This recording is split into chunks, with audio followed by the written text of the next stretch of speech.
Olá!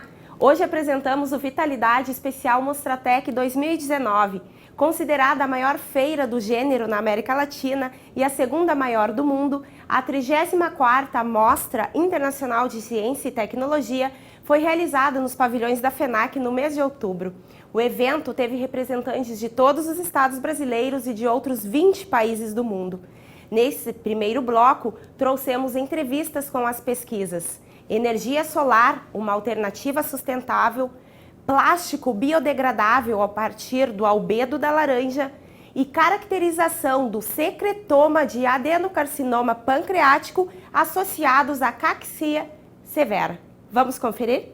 Sou do Moro Reuter, interior aqui de Novo Hamburgo, e meu trabalho é sobre energia solar, uma alternativa sustentável. Meu objetivo era fazer ver como é que funciona a energia solar, porque lá na minha casa falta muita energia solar constante. Na minha comunidade se chama Batatental e a do meu amigo se chama Linha Cristo Rei. Então a gente pensou em solucionar esse problema através de uma maquete que fizemos para representar como é que funciona a energia solar. Esse era o principal objetivo do grupo. E chegamos ao resultado que a energia solar começa com as placas solares que captam a luz solar, que assim obtida vai para o inversor fotovoltaico, que converte a energia obtida para a energia elétrica, que é o da casa, que assim vai para o quadro de luz, que manda para qualquer meio eletrodoméstico da casa, como por exemplo televisão, geladeira, pode ser consumida por qualquer meio eletrodoméstico. Assim, quando essa energia produzir mais do que tu precisa, gera créditos que vai para a rede, que assim no final do mês sua conta vai diminuir do que como era sempre. Então é uma energia muito boa, porém ela é cara. Nós chegamos a analisar que dá em torno de 20 a 25 mil ao instalar essa energia. Porém, tudo depende de quantas placas solares tu vai necessitar. Mas que ao longo prazo, entre 8 e 10 anos, esse investimento que tu fez vai ser pago e a partir dali vai ser um lucro para quem investiu. No Brasil já tem em torno de 30 mil casas que já estão aderindo a essa energia, que é muito bom, que ao longo do tempo é para ter mais ainda, porque é uma energia sustentável e limpa. Mas eu acho que já tem empresas assim que vendem esse produto aqui no Brasil. Nós analisamos que para gastar 250 watts por mês é necessário 7 placas solares. Então depende quanto que tu vai gastar ao mês pelo cada meio eletrodoméstico da casa. Então se tu gastar 500 kW por mês, tu vai necessitar de 14. Isso tudo depende também de quanto tu usa a energia. E quais os principais benefícios da energia solar? A energia solar é boa para o bolso, mas também para o planeta, né? Sim, porque é uma energia sustentável e limpa, sendo que não prejudica o meio ambiente, como a energia elétrica, que fica em compostos por aí, e às vezes caem com tempestades, essas coisas. Então é uma energia boa e limpa, que será para o futuro. E vocês chegaram a implementar isso na casa de vocês ou por enquanto está na fase de maquete? Nós só fizemos a maquete para entender como é que funciona, mas pensamos em posteriormente, futuramente, prosseguir o trabalho e assim analisar melhor e ver se é possível mesmo ou até mesmo fazer uma placa solar, para nós saber melhor. O que quer dizer energia limpa? Limpa que não polui o meio ambiente, que deixa ele limpo de maneira boa, para que a gente possa viver muito ainda e não prejudicar as pessoas. O projeto é um plástico biodegradável produzido a partir do albedo da laranja. Nós estamos na cidade de Horizontina, aqui no Rio Grande do Sul. A nossa inspiração para fazer esse projeto foram o grande volume de resíduos sólidos encontrados a partir das indústrias de suco. Então isso nos motivou, assim como também os polímeros sintéticos, pois eles poluem muito e a decomposição deles varia de 50 a 450 anos de decomposição. Hoje em dia o plástico é considerado um dos principais problemas ambientais, tanto como os microplásticos e os nanoplásticos. O plástico biodegradável é uma opção?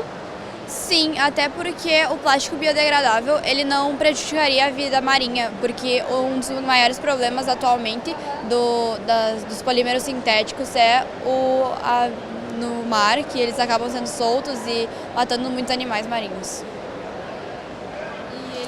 iria poluir o meio ambiente, porque o plástico biodegradável ele tem a capacidade de se decompor, se degradar na presença de micro-organismos. Então, o nosso plástico biodegradável ele é feito a partir do albedo da laranja, que é aquela parte esponjosa e branca. E a gente utiliza, além do albedo, ácido acético e mel, que é responsável pela elasticidade. E a gente utiliza especificamente o albedo porque ele contém uma grande quantidade de pectina, que é uma proteína formadora de gel. Ela também é muito utilizada na fabricação de geleias e sucos concentrados. E ela é encontrada em maior quantidade nas frutas cítricas, como a laranja, que é a matéria-prima do nosso trabalho. A utilização do nosso plástico ele seria principalmente para produzir saquinhos para mudas e substituiria aquelas sacolinhas pretas que são usadas atualmente. Isso se torna viável aqui na nossa região porque nós descobrimos que o Brasil ele é o maior produtor mundial de laranjas e o Rio Grande do Sul, que é onde nós moramos, ele se destaca nessa produção.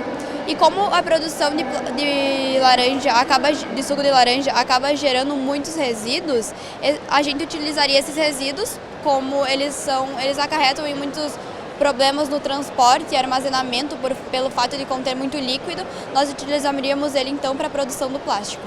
E esse plástico ele é resistente, poderia ser empregado em outras coisas, como nos próprios canudinhos, por exemplo, que hoje em dia é um dos principais problemas?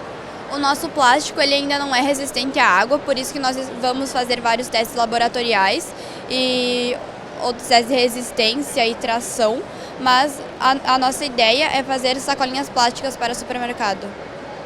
E depois que usou, pode reutilizar ou a ideia é mesmo molhar ele para que ele se dissolva ou outras hipóteses? Ser reutilizado, tanto que alguns dos plásticos aqui eles foram feitos há muito tempo atrás. Só que quando em contato com a terra, né, na presença de oxigênio, ele vai se degradar pela ação de micro-organismos. O nosso plástico ele foi especialmente feito principalmente para plantar as mudinhas. Então, quando tu for plantar a muda com o nosso plástico, ele vai se biodegradar em praticamente um mês e vai ajudar a plantinha a crescer melhor porque ele serve como fertilizante e também vai fazer o solo ficar fértil. Substituindo aquelas sacolinhas pretas, como já dita, porque as sacolinhas pretas elas poluem o ambiente e tornam as terras inférteis. E foi muito difícil, gurias, para produzir os plásticos? Demorou bastante tempo para a gente chegar a um resultado, porque nós obtivemos vários testes, mas o resultado final, então ele ficou um plástico bem fácil de construir e produzir. A gente ainda vai fazer testes laboratoriais e também vamos fazer mais com diferentes quantidades de ingredientes. Que mensagem vocês poderiam deixar para quem está nos assistindo, então, sobre essa pesquisa de vocês? A gente quer muito incentivar também a utilização de produtos biodegradáveis, porque é necessário que a gente tenha essa conscientização, né, de ajudar o nosso meio ambiente, que ele está, né, tão sendo detonado pelos plásticos atuais, principalmente pelo descarte incorreto das pessoas. Novamente presente na Mostratec ano passado, então falou sobre poluição, né, e o gás carbônico, e esse ano traz um projeto na área da saúde falando sobre o câncer de pâncreas. Explica para nós um pouquinho sobre o teu projeto, os objetivos, né, e por que esse tipo de câncer ele é tão agressivo. Então, em primeiro lugar, boa tarde. Como a senhora já me apresentou, meu nome é Danilo e esse ano a gente trata sobre a caracterização do secretoma do adenocarcinoma pancreático que está associado à caquexia severa. O que acontece? Atualmente no Brasil, poucas pessoas sabem sobre o câncer de pâncreas, visto que o diagnóstico de muitos dos pacientes é de certa forma tardio, porque muitos pacientes eles têm sintomas, eles desenvolvem sintomas muito tardio e depois que o câncer está em um alto nível avançado, está num nível avançado. Então o que acontece? Por exemplo, a gente existe dados que nos Estados Unidos, cerca de 26 mil pessoas elas são diagnosticadas com o câncer de pâncreas. Ainda, por exemplo, o câncer de pâncreas em especial, ele é responsável por 4% de todas as mortes em relação a todos os tipos tumorais. Então mostra exatamente o quão importante a gente relatar sobre o câncer de pâncreas, que foi o objetivo do nosso trabalho, e relacioná-lo com a caquexia, que é uma síndrome que o paciente pode ocorrer até que esses pacientes que estão com esse adenocarcinoma pancreático já estão mais predispostos a ter essa síndrome, que é uma perda de peso do indivíduo. Um dos sintomas do câncer de pâncreas é a perda de peso ou não necessariamente? Não necessariamente. Cada indivíduo que tem o câncer de pâncreas pode responder de uma forma diferente. A gente só conseguiu observar que existe uma relação, na maioria dos casos, dos pacientes terem a caquexia. Eles podem estar mais dispostos, mais predispostos a terem a caquexia, mas não necessariamente todos os pacientes eles podem ter a caquexia. E o que é então a caquexia, né? E se existe uma forma assim de evitar, e para te falar um pouquinho mais sobre os sintomas do câncer de pâncreas. Sim. Bom, a caquexia, como eu já disse, ela é uma síndrome que vai levar a uma perda de peso do organismo, em que essa síndrome está relacionada ao mau desenvolvimento funcional do indivíduo. Ela ainda vai afetar em muitos parâmetros, como por exemplo, na qualidade de vida do organismo. Ele ainda vai influenciar numa resposta reduzida à quimioterapia e à terapia. E ainda o mais importante é que os pacientes que têm a caquexia, muitas vezes eles estão mais predispostos a ter uma alta taxa de mortalidade. É por isso que é importante ressaltar que o câncer de pâncreas ele tem uma alta taxa muito impactante. É muito alto a chance dos pacientes virem ao óbito devido ao câncer de pâncreas. Então, é exatamente esse o objetivo do trabalho. Porque atualmente no Brasil, os pacientes que têm o câncer de pâncreas podem ser que todos não tenham a caquexia. Ou pode ser que um tenha ou o outro não. Só que atualmente eles são tratados da mesma maneira. Então, eu descobrindo esses genes que estão sendo secretados pelo câncer de pâncreas, a gente consegue entrar com o auxílio de atividades físicas, um auxílio alimentício nesse organismo, nesse indivíduo, para que ele consiga aguentar mais a quimioterapia e o processo quimioterápico. Porque atualmente os pacientes que têm o câncer de pâncreas e que também têm a caquexia, muitos pacientes eles desistem da quimioterapia porque eles não aguentam mais. Eles já estão fracos, eles já não têm energia, eles têm um alto gasto de energia que eles não conseguem continuar o tratamento. E aí com a inibição do tratamento, acabando com o tratamento, eles estão muito mais vulneráveis a vir ao óbito pelo câncer de pâncreas. E como que é feita a descoberta, então, desses genes? Qual o processo utilizado? Então, o que acontece? Como esses estudos moleculares, eles precisavam de um alto custo financeiro e uma alta infraestrutura que a gente não tinha na escola, a gente entrou em contato com o Instituto de Biociência da Unesp de Botucatu, onde a minha orientadora ela tem um contato de um professor de lá. E aí a gente realizou estudos em 2 bancos de dados. E esses 2 bancos de dados, eles chamam GTEx e o TCJ. O GTEx ele é um banco de dados de tecidos normais e o TCJ ele é um banco de dados de tecidos neoplásicos. Então, para mim fazer o estudo em relação à caquexia e em relação ao câncer de pâncreas, eu cruzei esses 2 bancos de dados. E aí eu cruzando esses bancos de dados, eu analisei as amostras que a gente obteve cruzando esses 2 bancos de dados e eu consegui analisar mais de 7.000 pacientes com diferentes 12 tipos tumorais. Então, a gente conseguiu observar, cruzando eles e fazendo inúmeras amostras estatísticas e análises estatísticas, pegando de um outro programa que chama The Human Protein Atlas, que mostra todas as proteínas que estavam sendo secretadas. Então a gente pegava essas proteínas que estavam sendo secretadas e a gente jogava numa área, num tratamento que mostra exatamente os genes que estavam sendo secretados.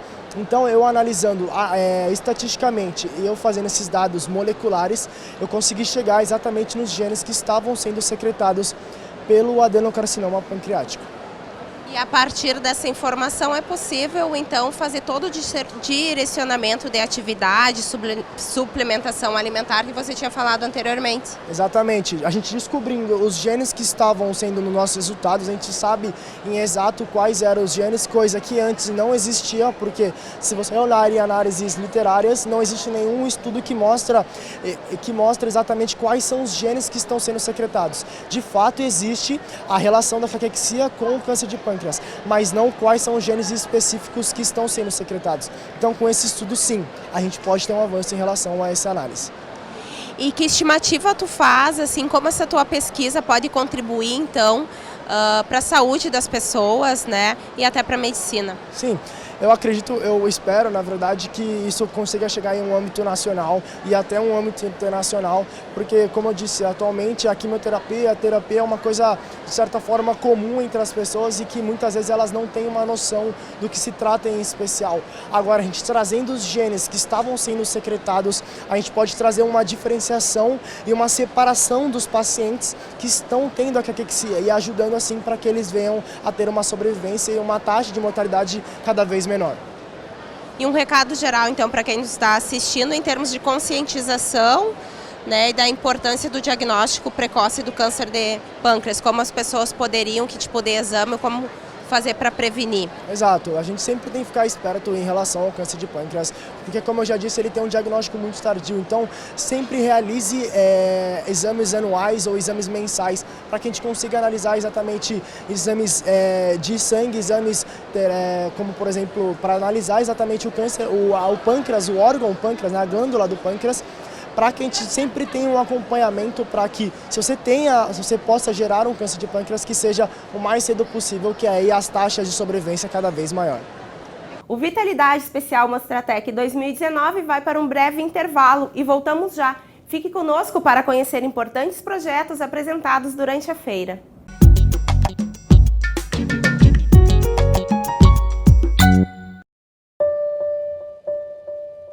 Eu fiquei muito feliz, só que preocupada ao mesmo tempo. Aquele sonho que eu tinha meio que me assustou, sabe? Foi um baque.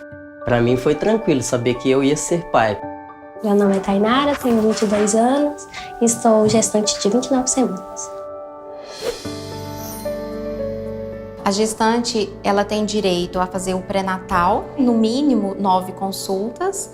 Eu cuidando da minha saúde, eu cuido da saúde da minha bebê. Se ela fizer um pré-natal bem feito, é certeza que o parto vai ser tranquilo.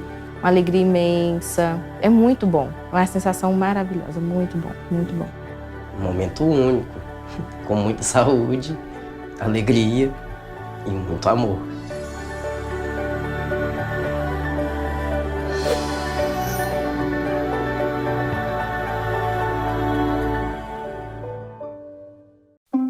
Quando descobri que estava grávida, várias preocupações vieram na minha cabeça. O que ele vai ser quando crescer?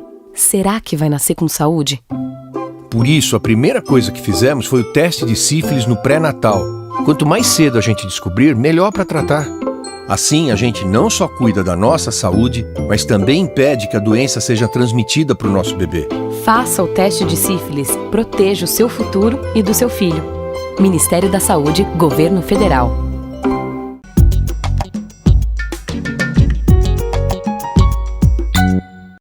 Voltamos a apresentar o programa Vitalidade Especial Mostratec 2019. Neste segundo bloco, convido vocês a apreciar as pesquisas. Estudo da viabilidade da extração de canabidioides da ruta graveolens para possível controle dos tremores do Parkinson, creme protetor da absorção transdérmica de nicotina na plantação fumageira, combate à doença da folha verde do tabaco, e a violência obstétrica como reflexo da estrutura patriarcal e o papel da doula na sua prevenção. A gente é de Carlos Barbosa, da Serra Gaúcha.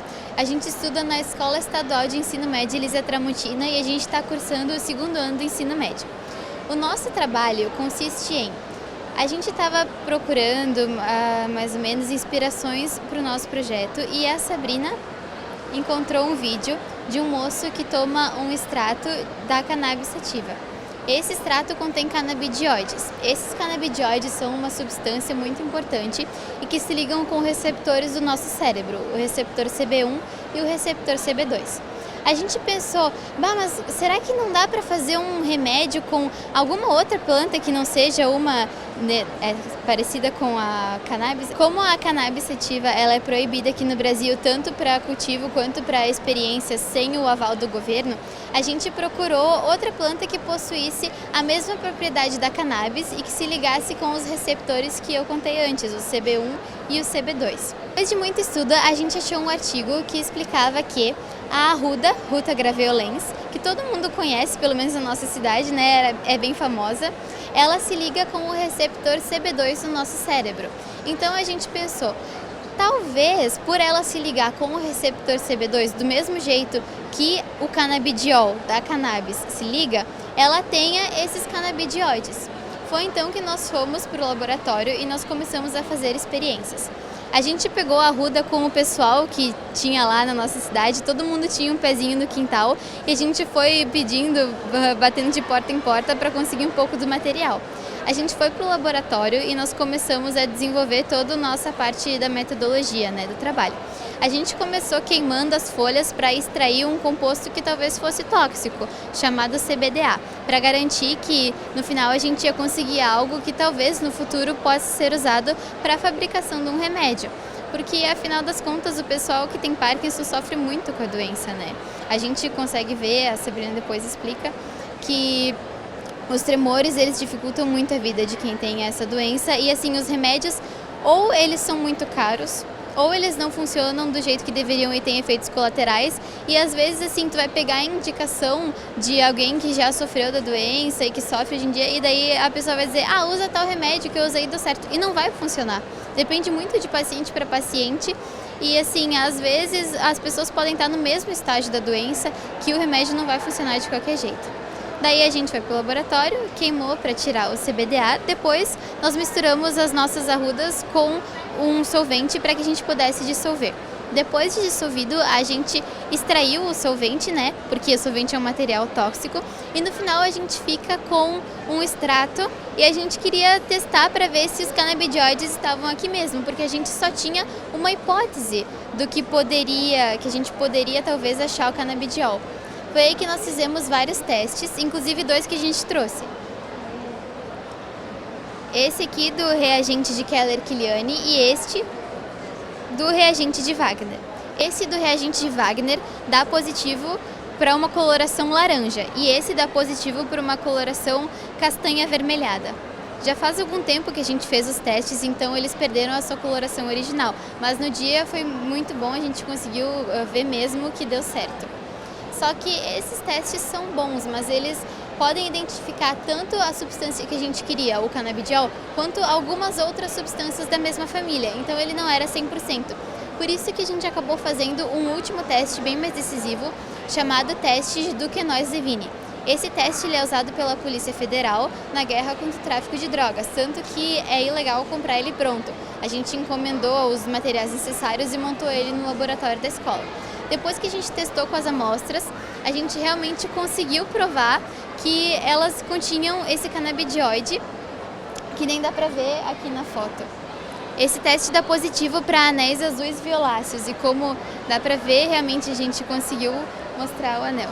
E isso aí mesmo, assim, a gente acredita muito na importância do nosso projeto, porque ele é o começo de um medicamento, é o primeiro passo que tu dá para evoluir e fazer qualquer medicamento que existe hoje em dia nas bancas da farmácia.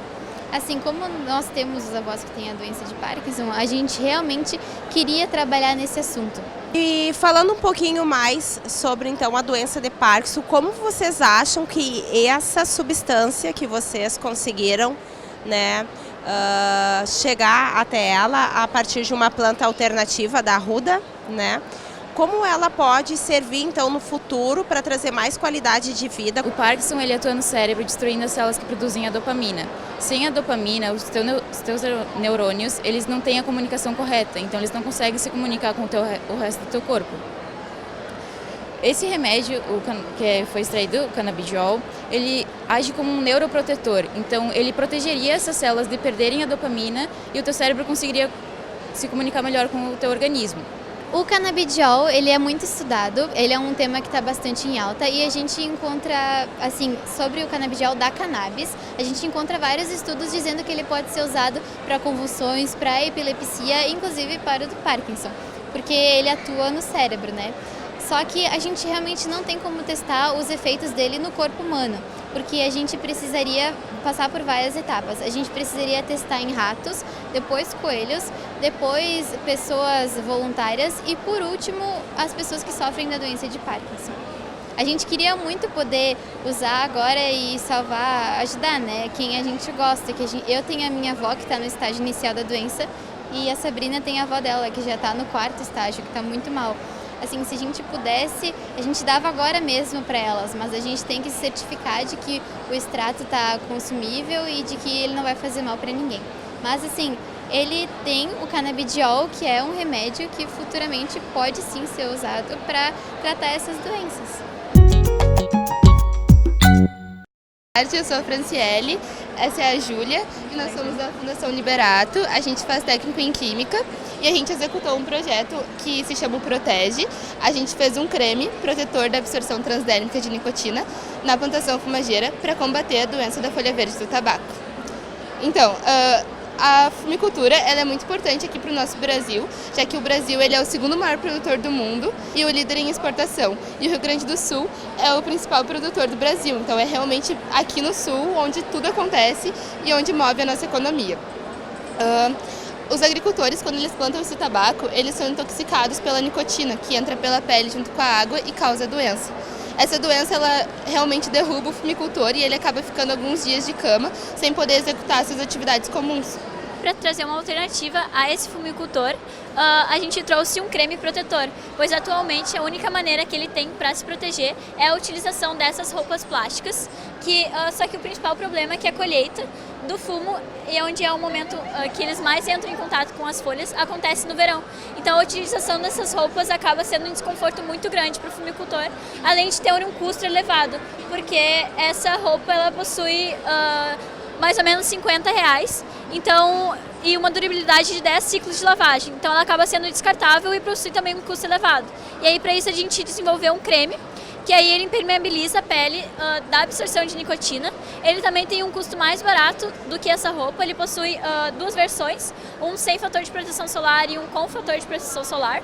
E aí ele está num custo esse aqui de R$11 e esse aqui de R$26. E ele também tem uma durabilidade estipulada para 15 dias. Por esse valor.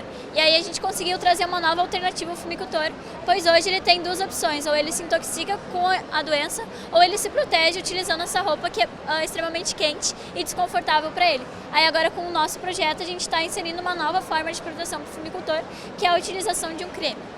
Isso. E essa doença, essa transmissão, ela ocorre tanto durante a plantação, mas ela é pior durante a colheita, né? O contato com o fumo é maior durante a colheita, então os prejuízos também. Isso. A nicotina ela é absorvida na pele como um veículo à água, então na colheita os agricultores estão com o orvalho da planta ou com o suor do fumicultor, é onde ela mais entra e é onde ela vai mais estar solúvel ali, né? Então é onde eles têm essa maior absorção. Essa absorção ela estimula que seja equivalente a uma carteira de cigarro por dia, né? Então é um índice muito alto de nicotina que entra e a gente conseguiu baixar bastante com a utilização do creme, né? Os nossos testes foram bem positivos. Como vocês chegaram a realizar os testes, né? E que índices vocês chegaram, assim, de proteção? Tá. Isso foi a gente analisou o teste, fez um estudo da permeabilidade da molécula de nicotina na pele. E aí, para isso a gente utilizou um equipamento chamado célula de difusão de Franz. E aí a gente comparou a permeabilidade dessa molécula na pele, sem nada, e na pele depois de aplicar uma camada de creme. E aí a gente conseguiu diminuir cerca de 10 vezes essa absorção de nicotina, isso que na situação da célula de Franz era uma situação extrema. Então para a situação real de colheita, a gente consegue, acredita que venha a ser nula essa absorção. Para ter uma noção, aqui no nosso gráfico, a gente tem em 8 horas de contato com o extrato, ficou em 400 microgramas de nicotina absorvidas, e com a utilização do creme ficou próximo de 40, para demonstrar mesmo essa diminuição de cerca de 10 vezes que a gente conseguiu ter com o desenvolvimento do creme.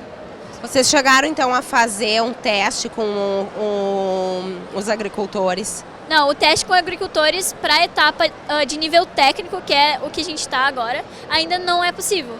Mas o teste que a gente fez de estudo de permeabilidade é o teste recomendado e é um teste in vitro, que aí é ainda na parte laboratorial. O teste in vivo daí é a parte que a gente vai levar para o estudo de campo, aí dentro das universidades que vão apoiar o projeto. E quais as perspectivas então de vocês para o futuro, né? Até para saber se daqui a um tempo essas pomadas com protetor solar, sem protetor solar, que também é outra questão bem importante, né, vai estar disponível para essa comunidade, né? Bom, a gente, no desenvolver do creme, a gente entrou em parceria com uma empresa que é a DNA Cosméticos. Ela fica na São Luís, em Canoas, e ela abriu as portas para receber a gente para desenvolver o projeto. E também ela vai estar com a gente para transformar isso num produto e colocar isso no mercado futuramente. E aí, por isso, até que a gente está aqui na Mostratec divulgando o nosso trabalho para realizar parcerias e talvez conseguir algum contato ou algum incentivo para conseguir realmente tornar esse creme um EPI. Porque ele precisa passar por uma aprovação do Ministério do Trabalho, conseguir um CA e também aprovar nas normas, nas NBRs de cremes protetores. Isso é uma burocracia que tem que passar para ser inserido no mercado. Então, isso a gente procura estar fazendo no futuro agora para trazer realmente isso para uma solução real. Porque esse problema e essa ideia surgiu de um contexto de fumicultura. A minha família lá no interior, eles plantam fumo e foi de lá que a gente tirou a ideia. Então a gente vê a necessidade de realmente tirar esse projeto do papel e trazer essa oportunidade para eles de ter mais uma forma de se proteger. Acho que o nosso objetivo principal com o projeto é conseguir que o Ministério do Trabalho realmente aceite o nosso produto como um EPI e exija, né, dos agricultores, e que as fumageiras também exijam dos agricultores que eles sejam EPI, ao contrário daquela roupa ali. Então, acho que esse é o nosso foco principal. A gente ainda quer testar ele frente a agrotóxicos para ver se ele também funciona nessa questão, e também pode ser que ele se adeque a outras plantações e não só a fumicultura, né? A gente também está buscando futuramente, além disso, divulgar o nosso trabalho. A gente tem uma página no Instagram que é GTS Protege, e aí a gente está divulgando tanto a doença, que é uma doença que não é muito conhecida, quanto a realidade dos fumicultores. E aí também o nosso produto junto, né, nessa página do Instagram. E aí a gente pretende também levar esse assunto para dentro das escolas lá do interior, para que as pessoas se conscientizem e saibam que elas precisam se proteger e que essa doença existe. O projeto é sobre a violência obstétrica como um reflexo da estrutura patriarcal e o papel da doula na sua prevenção. E os nossos objetivos era reconhecer quais são as ligações entre a violência obstétrica e o machismo, o patriarcal estrutural, e também encontrar maneiras de prevenção da violência obstétrica. Aí a gente fez umas pesquisas sobre o que é a violência obstétrica, que a violência obstétrica é a violência na prática obstétrica e pode ser no pré-natal, no parto ou no pós-parto. Isso podem ser vários tipos de violência obstétrica, pode acontecer de várias maneiras.